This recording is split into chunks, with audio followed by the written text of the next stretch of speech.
Welcome back to NFL Nexus. I am so pumped for today's explainer because we are diving into a truly fascinating, honestly kind of mind-boggling operational dichotomy within the Indianapolis Colts organization right now. We're looking at a literal tale of two drastically different draft picks, and as you'll see, their converging storylines tell us everything we need to know about the absolute fragility of NFL team building. It is just wild how one decision can change everything. But hey, before we get into the super granular details of multi-million-dollar contracts, shattered expectations, and these viral draft room moments, I need you to do me a really quick favor. If you love these structured deep dive explainers, please go ahead and subscribe to the NFL Nexus channel. Hit that like button and definitely comment down below with your thoughts as we go along. I love reading what you guys think. Also, you can help support the channel directly by purchasing our exclusive NFL Nexus coloring books. Seriously, they're absolutely perfect for children, for your grandchildren, or even for adults who just want to unwind and decompress after a stressful Sunday of football. You can access those right now through the link in the description, or you can simply scan the QR code you see on your screen. All right, grab your coffee because we have a ton of ground to cover today. Let's dive in. Listen to the raw, unfiltered emotion in this quote right here. Are you ready to prove everyone that they're bleeping wrong? Now you might be wondering, who said that? Was it a grizzled head coach? Nope. This isn't your typical PR-approved corporate fluff. This is the actual viral draft call from the Colts co-owner and CEO, Carlie Irsay-Gordon, and she's speaking directly to their newly drafted 7th-round running back. Now think about this for a second. In a league where these phone calls are typically just a super predictable mix of polite congratulations and basic boring pleasantries, you know the ones, hey son, we're glad to have you, this completely shattered the mold. It really did. The defiant swagger in her voice, that is the exact type of fiery, intense motivation that makes a player want to literally strap on a helmet and run full speed through a solid brick wall for his team. Section 1, the viral draft call and cultivating underdog culture. So let's set the scene here. By the 7th round of the NFL draft, the glitz and glamour of round 1, yeah, that is long, long gone. It's been replaced by exhausted scouts, half-empty coffee cups, wrinkled hoodies, and players like Seth McGowan who are sitting at home, staring at their phones, just begging for a single chance to get on the field and hit somebody. You have to understand the brutal reality here. When you were drafted this late in the weekend, absolutely nothing is guaranteed for you. Not a roster spot, not a big signing bonus, nothing. You are basically walking into that pristine team facility with a massive target painted on your back, having to fight established veteran players for your professional life just to feed your family. So hearing the team's owner aggressively validate the massive chip on his shoulder, that was a crucial, massive shot of adrenaline for McGowan. It told him that the people actually signing the paychecks truly understand the heavy emotional toll of the sport. Now, naturally, the Colts' social media team posted this awesome behind-the-scenes video expecting fans to really appreciate their gritty underdog culture. But, well, you know how this goes. This is the internet we're talking about. When fans on X, formerly Twitter, saw an intense, passionate woman talking aggressive football, the timeline instantly morphed into a massive, collective thirst trap. It was hilarious, but also painfully hormonal. Instead of breaking down McGowan's actual football tape or talking about his aggressive downhill running style, fans just completely ignored the player. They flooded the replies with comments like, "Talk dirty to me, Carlie," and "I low-key got a crush on her now, no lie." It literally triggered this sudden digital stampede of random sports fans suddenly declaring themselves as die-hard Colts supporters out of nowhere. Honestly, the internet simply needed to take a collective cold shower that day. But jokes aside, this moment actually illustrates a much deeper, really important point for the franchise. The apple clearly doesn't fall far from the Jim Irsay tree. Look, Jim has long been known for his highly eccentric, deeply emotional connection to his football team. And Carlie exhibits that exact same trait. She isn't just sitting up in some isolated, sterile luxury suite, checking financial spreadsheets and ignoring the game.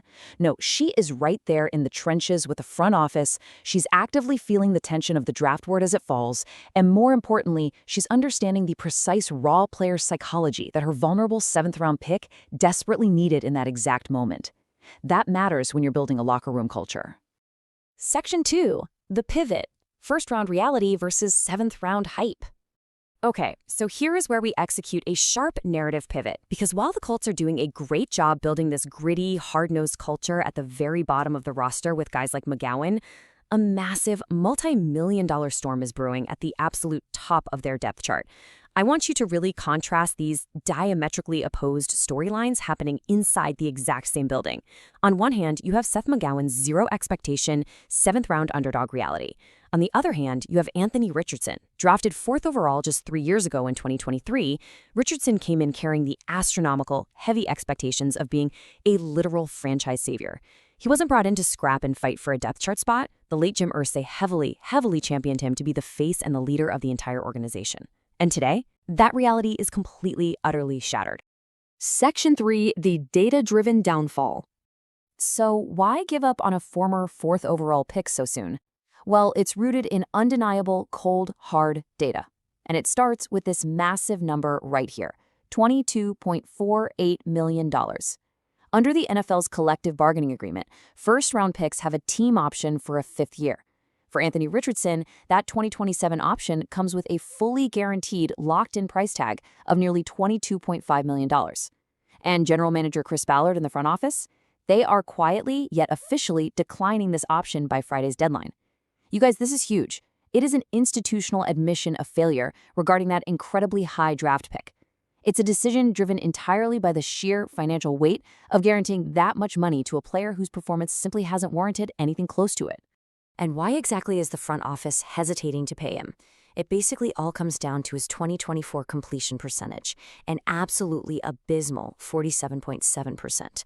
Let's put that into perspective.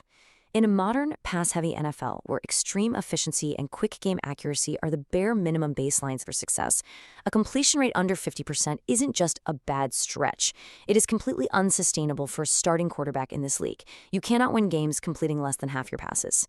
This single, glaring metric highlights the fundamental accuracy issues that have plagued Richardson from the literal moment he stepped onto an NFL field. And as we pull up this table, I really want you to focus on these numbers, because this accuracy issue traces directly back to his amateur days. It wasn't a surprise.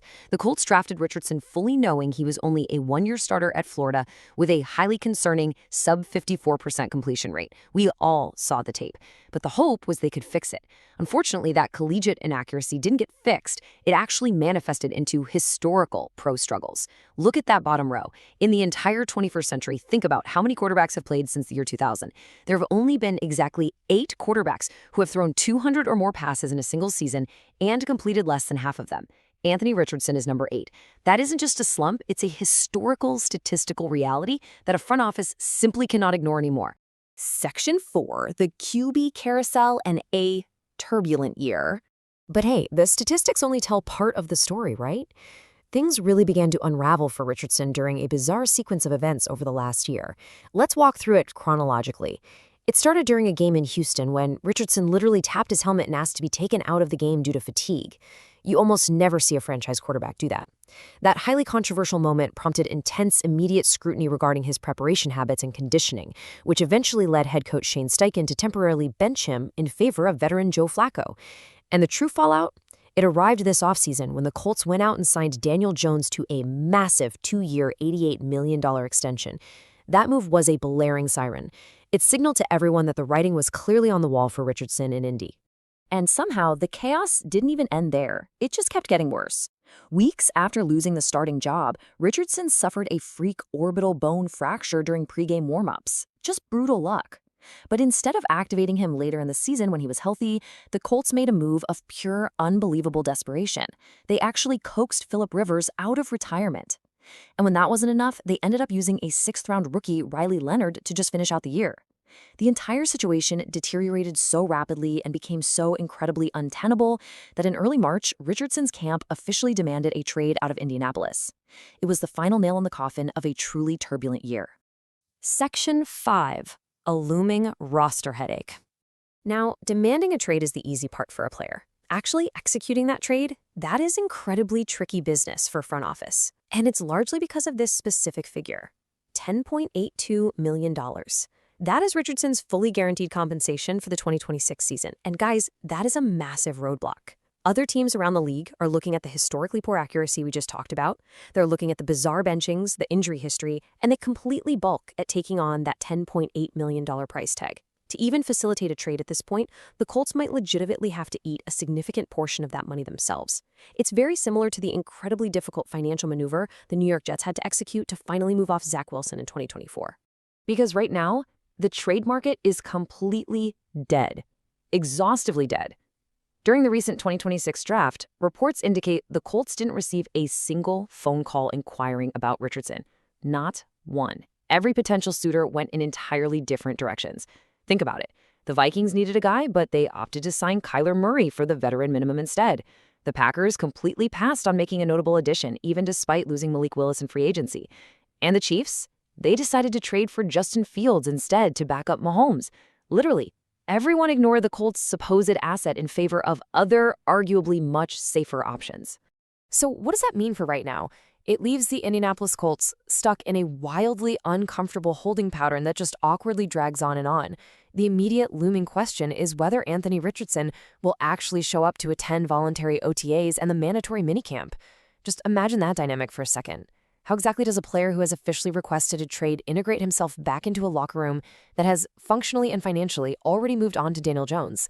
It is an absolute recipe for immense awkwardness and a massive potential distraction for a team trying to rebuild. Section 6, What's Next for Indy?